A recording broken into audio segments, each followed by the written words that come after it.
Testing.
I think we'll get started now.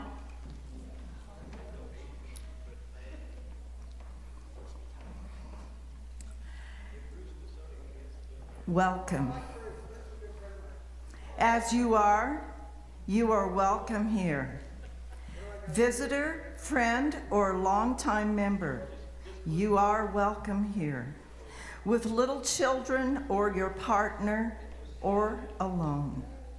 We joyfully welcome you here. You are welcome here as believer or doubter, as joiner or loner. You are welcome.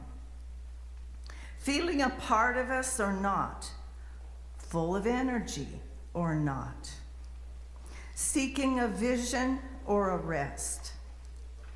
You are welcome to join us as you are. We acknowledge that we are in the Aboriginal territories of the Salish, Nez Perce, Blackfeet, and Anishinaabe people who shared the Helena Valley as hunting grounds. The indigenous story of the Helena Valley began long before the arrival of Europeans. We honor those who walked here before us.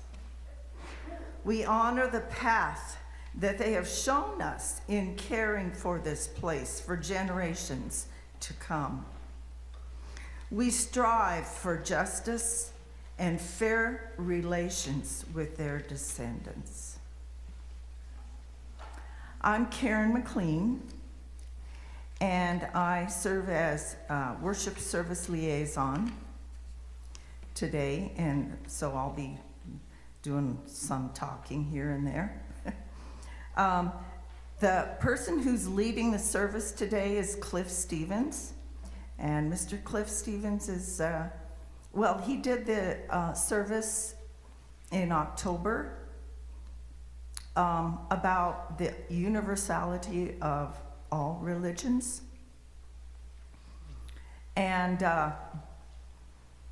today he's doing the service on equanimity, the eye of the storm. Ken and I, my husband, we have coffee occasionally with Cliff, and we talk philosophy and life, and it's wonderful. Ken knew Cliff originally, associated with the Helena Interfaith Climate Advocates. They just formed last year. And so this is a group of people from different faiths here in Helena that are advocates for the climate situation that we are facing right now. All right, so we are going to light the chalice. The words that we read together are there in the chalice lighting, under the chalice lighting heading in your bulletin. We gather this hour as people of faith with joys and sorrows, gifts and needs. We light this beacon of hope, sign of our quest for truth and meaning, in celebration of the life we share together. Now our opening hymn is the time approaching. It's in your Singing the Living Tradition hymnal, number 144.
Now we're going to have the story for all ages.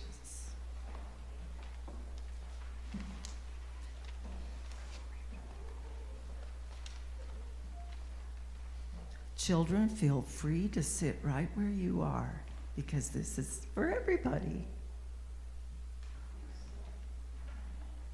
We're eating beef still today.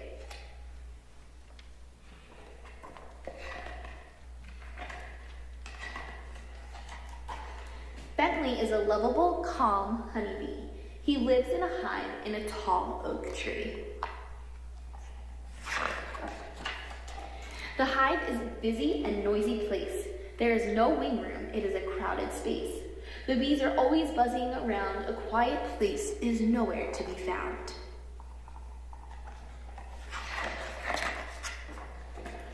One day, the queen told the bees to get busy. This sent them scrambling into a tizzy. Buzz, buzz, I'm late. Out of my way. Beg your pardon. The bees rushed out of the hive and into the garden.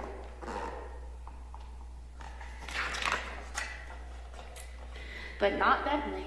He chose to be patient and wait. He decided to look for a place to meditate. The honeycombs in the hive were just too tight. Bentley thought of the garden and began to take flight.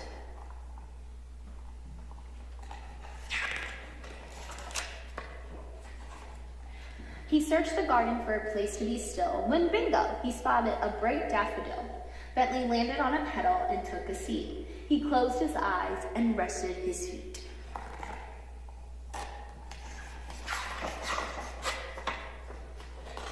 While Bentley was meditating, Bonnie Bee flew by. She was gabbing with her friend, Felicity Fly. The two of them wondered what Bentley was doing. They stopped to watch, their curiosity brewing.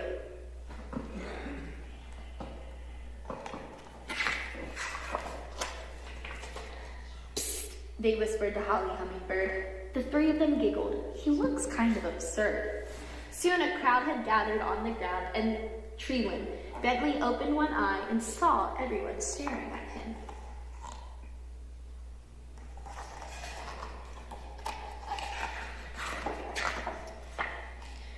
Sammy Squirrel asked, "What are you doing, Bentley?" "I'm meditating to quiet my mind," he said gently. "Sometimes I have too many thoughts in my head. Meditation can help me stay focused instead."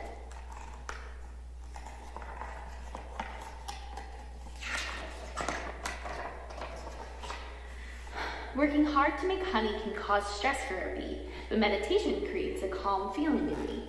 Some emotions can sting, like anger and frustration. I help soothe these feelings with meditation.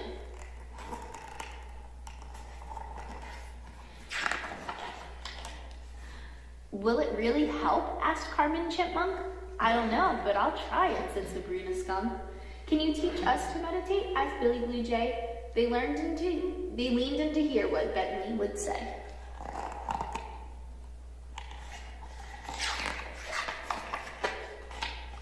Find a quiet spot to sit down. That's the first thing to do.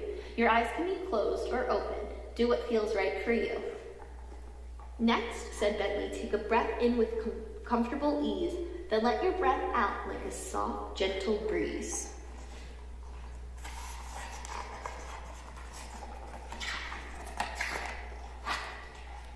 Notice your breath is in your nose, belly, or chest. Keep breathing slowly. Practice. Just do your best. It's okay if a thought pops into your head. If this happens, focus on your breathing instead.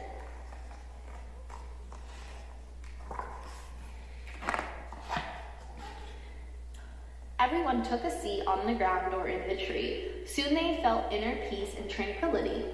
A calmness spread throughout the garden and sky. It began with meditation and a willingness to try.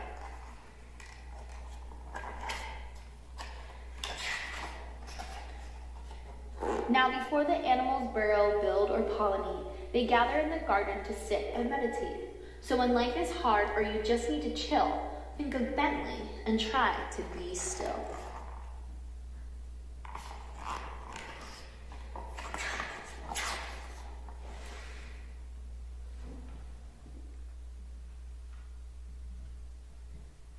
We're reading Be Still today.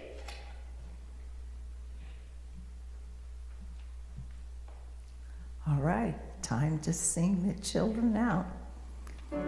They will be meditating today. As you journey,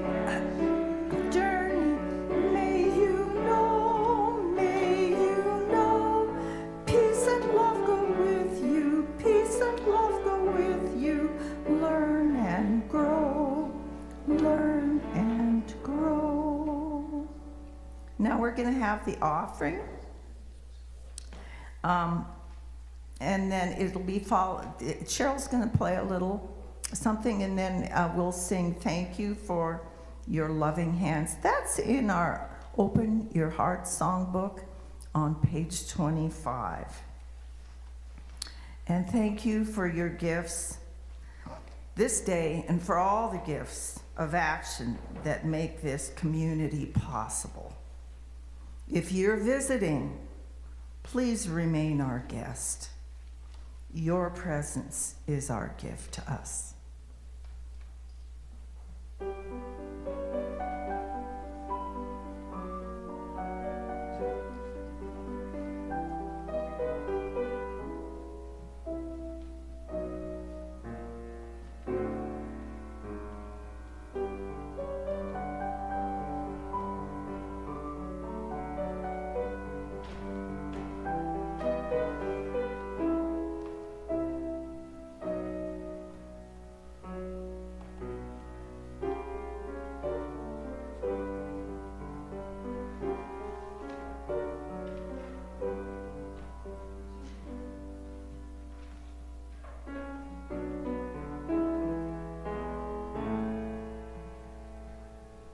Thank you for your loving hands, your loving heart, your loving ways. Thank you for the gifts you bring into the world each day. And if you ever doubt yourself, remember us who love you well. We know all the gifts you bring into the world each day. So thank you for your loving hands, your loving heart, your loving ways. Thank you for the gifts you bring into the world each day.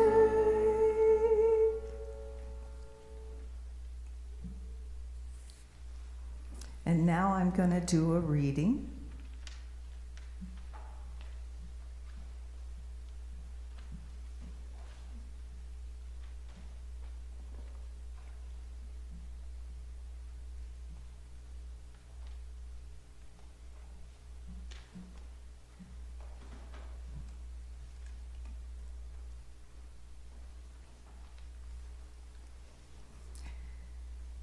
This is the 23rd Psalm. The Lord is my shepherd, I shall not want. He maketh me to lie down in green pastures. He leadeth me beside the still waters. He restoreth my soul. He leadeth me in the paths of righteousness for his name's sake. Yea, though I walk through the valley of the shadow of death, I will fear no evil, for thou art with me. Thy rod and thy staff, they comfort me. Thou preparest a table before me in the presence of mine enemies. Thou anointest my head with oil. My cup runneth over. Surely goodness and mercy shall follow me all the days of my life, and I will dwell in the house of the Lord forever. That ends the reading.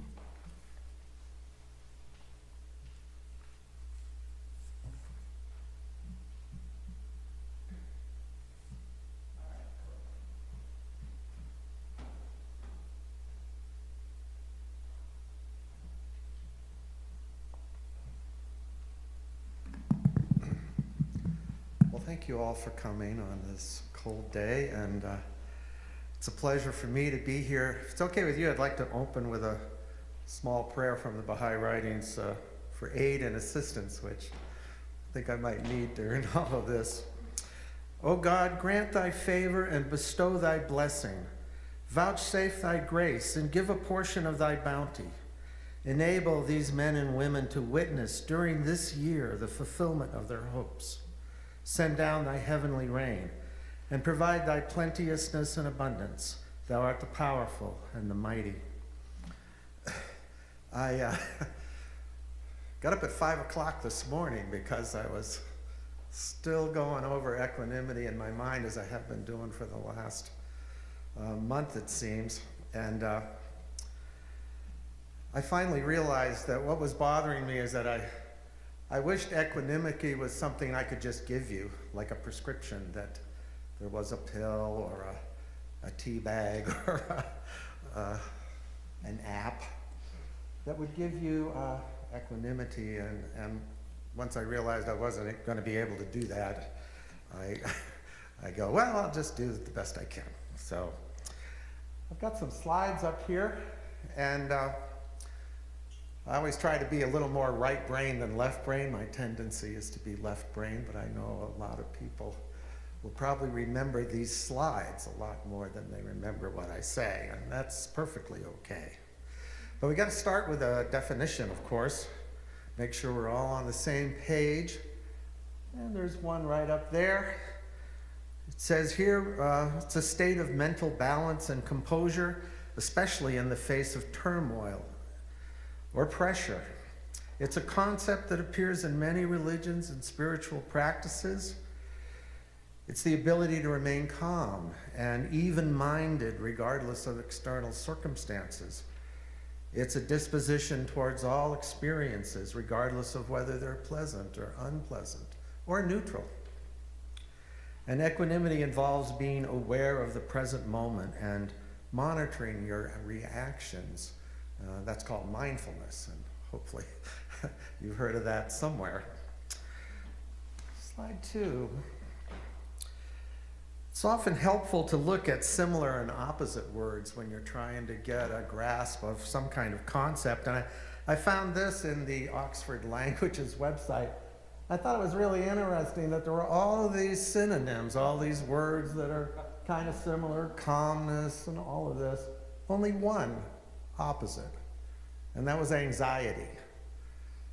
And so I had to think about that for a while. Anxiety being the opposite of equanimity. So we all experience anxiety, and we should remember when we do that that's not equanimity. It's the opposite. And so hopefully we have some practices, some tools in our toolbox that we can use to replace the anxiety.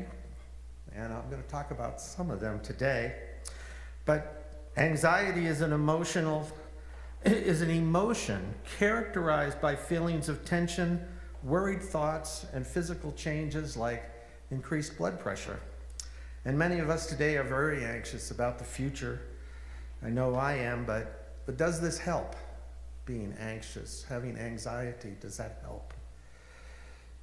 I guess if we use our anxiety to change, if it's our motivation to change anxiety into equanimity, then that's a good thing, but harder than it sounds. My talk today is at best then an introduction to equanimity. And I hope that after this introduction you will want to read the book. And the book is found in the traditions of all religions. And it's composed of all the life lessons needed to navigate the world. And unfortunately, it will not be enough to just read the book. You're going to have to experience the book. All of these things are experiential, not intellectual. Everybody may know I'm an old weather forecaster. Has anybody here been in the eye of a hurricane before? I have. Which hurricane? Do you remember? No, I was much younger. I grew up in North Florida. Well, next slide, please. I happened to be lucky enough to be living in Australia back in 1982. I was up there in that left corner in a little town called Exmouth, on a little spit of land called the Northwest Cape in Western Australia. And back in 1982, for about 2 weeks, there was a super cyclone moving back and forth in the Gulf of Carpentaria there, over the warm water. That's a similar spawning ground like the Caribbean. And a super cyclone is what they call, cyclones are what they call hurricanes in the southern hemisphere. And a super cyclone is a really bad one, as you might guess. The opposite of super. So all of these little towns here, this is a very unpopulated place. Hundreds of miles between each one of these towns. It's a vast area. And, you know, you're getting forecasts. Where's this storm going to go? What's it going to do next? Is it going to get stronger? You know, just like we do here in America in the South. And of course, caused a lot of concern up there. There's just little towns. And so a lot of anxiety. Eventually, it began to move towards the land, and hurricanes don't last long over the outback. I can guarantee you that. But anyway, it came right down over Exmouth. And on the 6th of March, 1982, it passed right over my house. And old weather forecaster, I'm looking out the back door and I'm watching the trees go this way. And, you know, I mean, it wasn't as bad as we thought it was going to be. But then all of a sudden it goes, whoop, and the trees just stand up. And I'm like, I'm going outdoors. I'm not going to miss this. So I went out. And the eye was collapsing, but it was still blue sky up there. And so you're standing out there and you know there's this storm all around you, and you're in a place of calm and peace. There was not a breath of wind. It wasn't raining or anything. It was kind of a different feel to the air, though. I mean, it was different than normal, ordinary experience. But eventually, a day later, it moved off into the outback and was no more.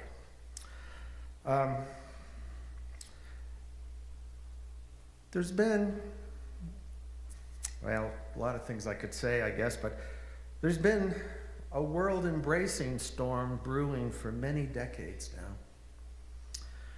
In America, it started after World War II, when, you know, the war to end all wars did not end all wars. And the storm has been fueled by all sorts of prejudice, crass materialism, immorality, many other factors as well. And until this storm moves off of the fuel source, the warm waters that spawned it, out from under the favorable atmospheric conditions that allowed it to build and grow, it will not dissipate. And it's like Katrina in 2005. We know there's going to be horrific consequences, but much will be determined by where it makes landfall, how it moves, how much it weakens before then. And I feel that's about where we are now. There's not many good forecasts. Well, yeah, back in 1982, the forecasts were trash, but today they're a little better. But no good forecast for this kind of storm. We don't know where it's going to go. We don't know what it's going to do. And that, of course, is anxiety-provoking. But what about emotional and spiritual storms? We've got these physical storms, at least we can see. You know, if you got a satellite or something, you know where they're at. But what about the other ones? Let me show you the next slide. Back in August, last summer, I was in Maine and Massachusetts. This is my family. Cindy and I are on the right with one of my grand cousins. God, I don't know what they are. Just to my right there is my little sister, Priscilla. And there's my brother and his wife and Priscilla's husband and her youngest son and son-in-law and little grandkids. Very happy time. Had a wonderful time in Maine. We went, did all kinds of things.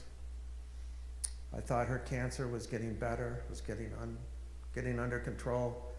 But 8 days later, she passed away. And you'd never know it from this picture, no forecast. How do you get ready for these kinds of storms when we all know they're going to come, but we put them out of our mind? And if you ever get to be my age, 75, you're going to find many times in your life where you could have drowned in sorrow. Many times when you could have lost your faith.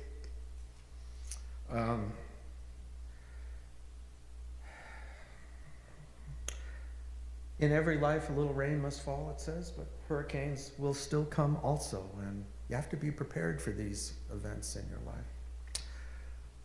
Oh, did I say next slide? I thought I did. Here's where we are today. We need to have a beacon of light there if we're going to find a safe harbor. I just like that picture, so if you're right brain, that probably speaks to you well. But where's the solid ground that we can stand on and the light that can guide us through the storms to safe harbor? And I propose that that's going to be spirituality, and many times we lose that in our lives, and eventually life does what it does, and we find we may need to go back. Equanimity can help you stay grounded and open to others. It can help you maintain impartiality while still being interested and concerned. Equanimity can help you find the balance in your everyday life and work and allow you to be that light in the darkness. And I think in the coming years, we may find a lot of people wanting to come in from that storm. They thought it was going to be great, but it may not turn out to be so great. Equanimity is an important virtue in ancient wisdom traditions, and it's sometimes called non-attachment, non-reactivity. It's particularly important in Buddhism and Stoicism, if you're familiar with Stoicism. Epictetus, one of my favorite Stoics. If you've never heard of him, you should. Anyway, can't tell that story right now, but I will say that he said, man is affected not by events, but by the view he takes of them. Even these big hurricanes can end droughts. Even these big hurricanes can have a lot of good, and in the outback, that's the only rain you're going to get for the next couple of years. So you better enjoy it if you can. In Buddhism, equanimity is neither a thought nor an emotion. It is the steady, conscious realization of reality's transience. That's probably the keystone of the Buddha's view of suffering, which he calls dukkha. Sometimes it's called samsara. You may think it's dry neutrality or cool aloofness, but it's really a mature radiance and warmth of being. The Buddha described a mind filled with equanimity as abundant, exalted, immeasurable, without hostility and ill will. Next slide, please. But how do we cultivate equanimity? That's the problem. Well, equanimity is part of a spiritual path that the Buddha laid out. And I call it the journey from the head to the heart, which is probably the longest journey you'll ever make, but the only one worth taking. It's a difficult journey. Consider the 10 perfections of the Buddha. There's generosity, moral conduct, etc., etc. And equanimity is all the way down there at the bottom, and I really don't have time to talk about the other 9, but equanimity there at the bottom was considered kind of the goal of this path. You know, as Tharasanu Bhikkhu, my favorite translator of Buddhist text, said, each of the perfections, when properly practiced, includes all 10. So it's kind of a package deal. We'd like to, sometimes I accuse American Buddhists of coming to the Buddhist buffet, and they see this, that, and the other thing. They just pick up what they like, and on they go. And we kind of want to do that, but it's really a 10-course meal. And so it's a path, it's a destination. And these virtues are not remote possibilities. They are immediate answers to the problems and challenges we face every day in our lives. Next slide. I can recommend this book here as one that was very helpful for me. It's by Jack Kornfield. Anybody heard of Jack Kornfield? Yeah. One of my favorite, I got it on my phone. I'll listen to it whenever I can. But anyway, the teachings of the 10 perfections. And the teaching here is it's your Buddha nature. It's not out there. It's somewhere inside. And the trick is to look for it, find it, cultivate it, let it grow. It contains meditation and mindfulness techniques to help you understand and practice the 10 perfections. These are, I look at these as my birthright. These are why I'm here. These are what I was born to be. I may not get there. It's been 75 years, but I'm not there yet. I'm not an expert at any of this. I'm not even sure Jack Kornfield would tell you he's an expert, but he states, equanimity is a wonderful quality, a spaciousness and balance of heart. Although it grows naturally with our meditation practice, equanimity can also be cultivated in the same systematic way that we have used for loving kindness and compassion. We can feel this possibility of balance in our hearts in the midst of life when we recognize that life is not in our control. We are a small part of a great dance. Even though we may cultivate a boundless compassion for others and strive to alleviate suffering in the world, there will still be many situations we are unable to affect. The well-known Serenity Prayer, what do I got here? Definitely for all the right brain folks out there. I like it. The Serenity Prayer, may I have the serenity to accept the things I cannot change, the courage to change the things I can, and the wisdom to know the difference. Wisdom recognizes that all beings are heir to their own karma, that they each act and receive the fruits of their actions. As Jesus would say, as ye sow, so shall ye reap. We can deeply love others, offer them assistance, but in the end, they must learn for themselves, and so must we. They must be the source of their own liberation. I used to think way back in the 70s when I was first starting on my own spiritual thing that I was just waiting around for somebody to take me up the mountain.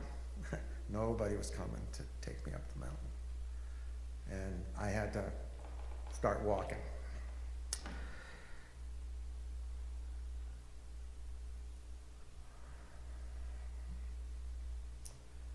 And I guess I should just say equanimity combines an understanding mind together with a compassionate heart. So we need to develop both of these things and walk with them throughout our lives.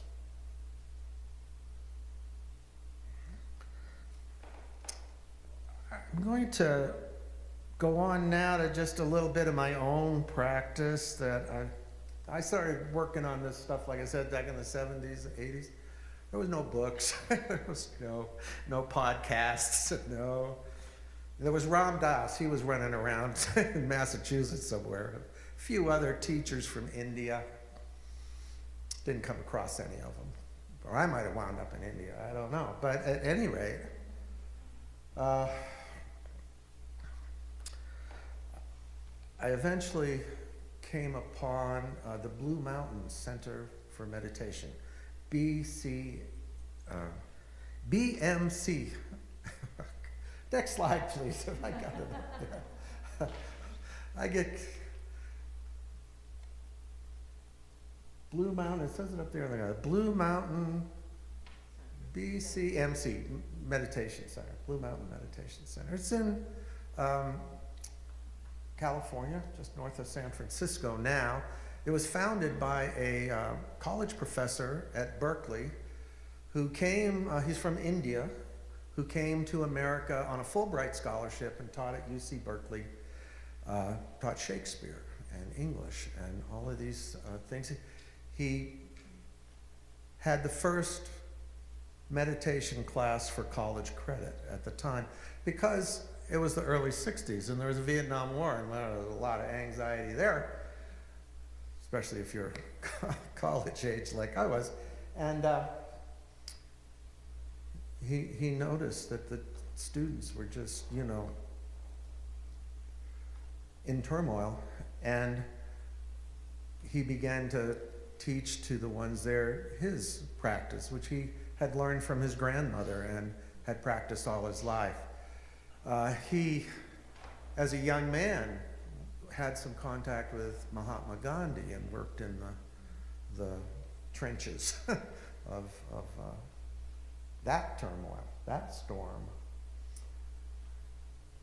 One of the watchwords of it is, make your life a work of art. And that requires a lot of care, a lot of concern. I first went to some, of course I was living in Oklahoma, which was where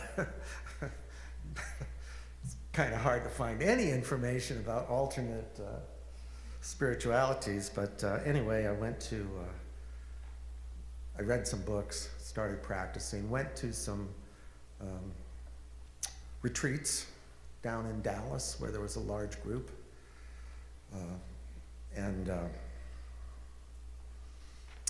In passage meditation, which is the foundation of his thing, he has an 8-point program for spiritual living. Its foundation, though, is meditation, and that's all I'm going to have time to talk about today. The meditation I recommend to Westerners, I've sat in front of a wall for 4 hours and watched the cracks, but that may not be for everybody. So I looked for things that I thought would help Americans. So this is very ecumenical. No, you don't have to be a Hindu. The big retreats that I went to, there were Muslims and atheists, every kind of Christianity, and plenty of Hindus. But it's completely ecumenical. And the method is called passage meditation, and you use inspirational passages from the great religions, and Eknath Easwaran, the founder, has a book over there, recommended passages. And if you're new to one of their things, they're going to start you out with the prayer of St. Francis, which maybe some of you have heard. O Lord, make me an instrument of thy peace. Where there is hatred, let me sow love, etc. And so I was using that. And how you would use it is you would, sit down and, you're going to follow your breath, and oh Lord, make me an instrument. And then, of course, your mind is going to start wandering, and you're going to forget where you were, and you're going to be, I don't know, someplace, and you go, oh, wait a minute, I'm supposed to be reading this passage. And so you'll go back and start at the beginning again. Well, I was doing this, and I go, this isn't really speaking to where I'm at right now. And I remembered, as a child, I had memorized the 23rd Psalm. I don't know why I remembered that. And I didn't even know that I knew it, but I said, I wonder if I still know it. And sure enough, I did. And I have no reason, I have no idea why I memorized it back then. So that's why I had Karen read it this morning. I've been using that in meditation for decades. And so it's the Lord is mine. And you repeat it and repeat it for, whatever time you've set for your meditation practice. It says here it involves sitting quietly and slowly reciting an inspirational writing from the wisdom traditions of the world. And so this is kind of a journey of self-discovery. And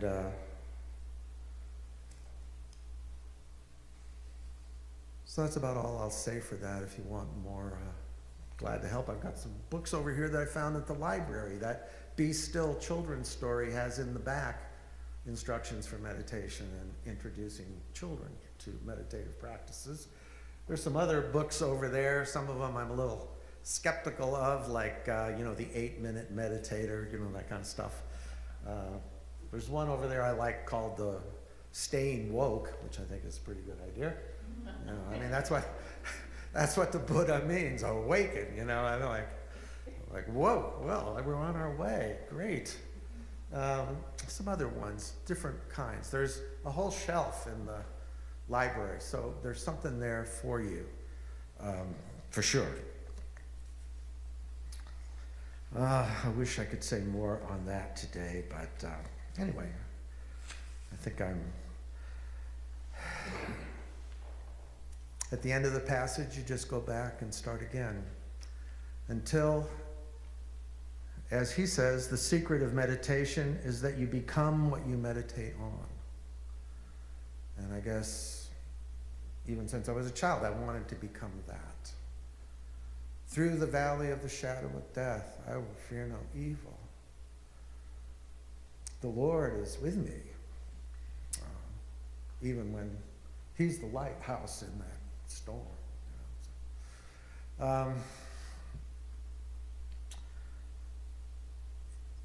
Last slide, please. It's just a one-line thing is, where are we going? Like I said, long ago I realized nobody was going to take me up the mountain. I was nobody I was going to have to follow. I got to walk myself. And there's a destination up there. The spiritual traditions of all religions talk about a kingdom of God, or a new Jerusalem, or a new Tula if you're a Toltec, or whatever it is. There's a destination for mankind, and mankind is going there even though it doesn't want to. And we're seeing today in the world that a lot of the things we hoped that we wanted to do as a nation, we don't really want to do. And that's a storm that's going to have to eventually dissipate. But I just thought that was a beautiful picture. So, question for ourselves is, where are we going? And I like the Unitarian Universalists here. I like the new beginnings concept. This is going to be a great 4 years for new beginnings. We're going to have to do some things differently in our lives, as well as suffer through whatever happens, which may have unforeseen positive circumstances, we hope. And it fits in with some of your goals there. We're going to have to do more. We're going to have to help each other more. We're going to have to talk to each other more. We're going to have to share our difficulties more. And we're going to have to make more room at the table for others. And I'm glad that there is more room here. Does anybody have a question that might be of general concern? I don't want to... a little bit of meditation. Want to have that first? Yeah. Okay, great. We'll have a meditation for a minute, and then at that point in our reflections, if people have questions or further insights, I will pass the mic around for that. Go ahead.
reflections.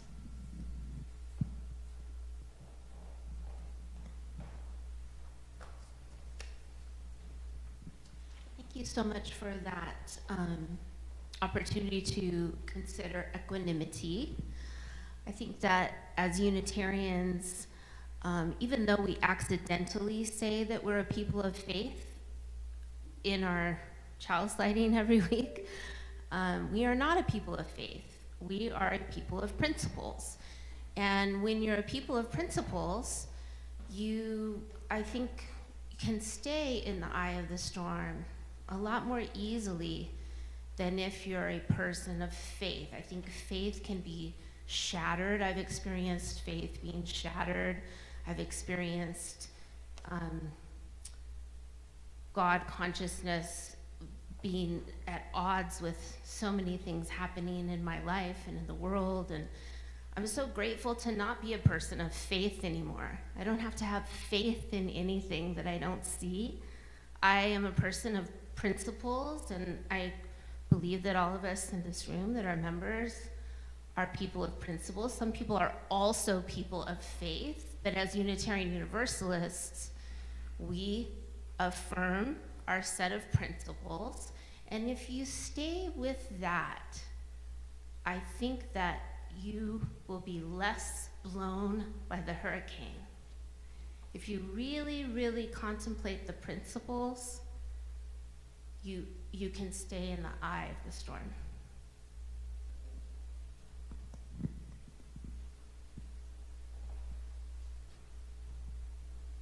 Anyone else?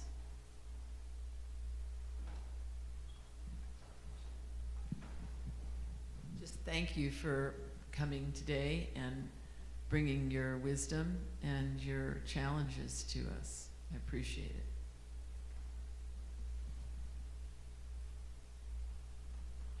All right. Now we're going to sing number 1066 in our Singing the Journey hymnal.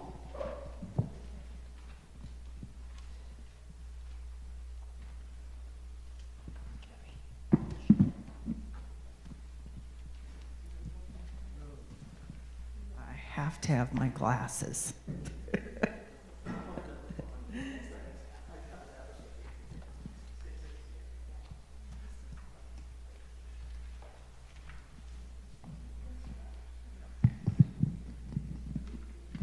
Okay, Cheryl, I'm ready.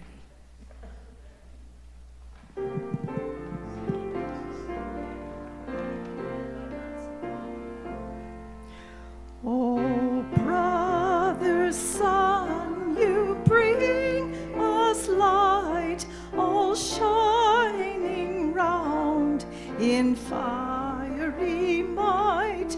Oh, sister moon, you heal and bless, your beauty shines in tenderness. Oh, brother wind, you sweep the hills, your mighty breath both freshens and fills. Oh, sister water, you cleanse and flow through river streams in ice and snow.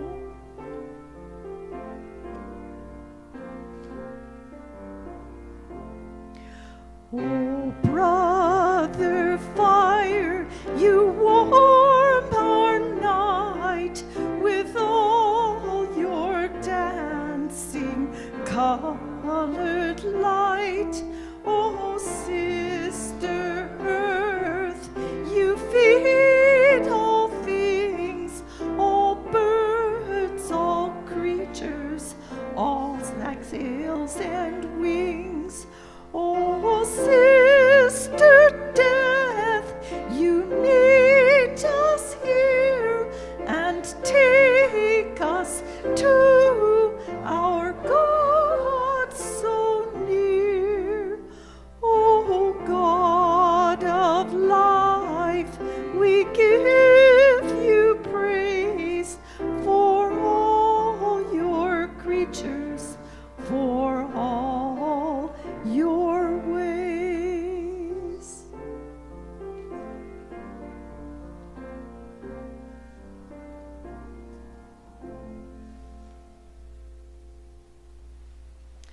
And now we will extinguish the chalice.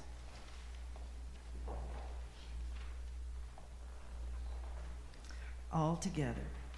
We extinguish this flame, but not the light of truth, the warmth of community, or the fire of commitment. These we carry in our hearts until we are together again. And before we end the recording, are there announcements? Okay, let's end the recording.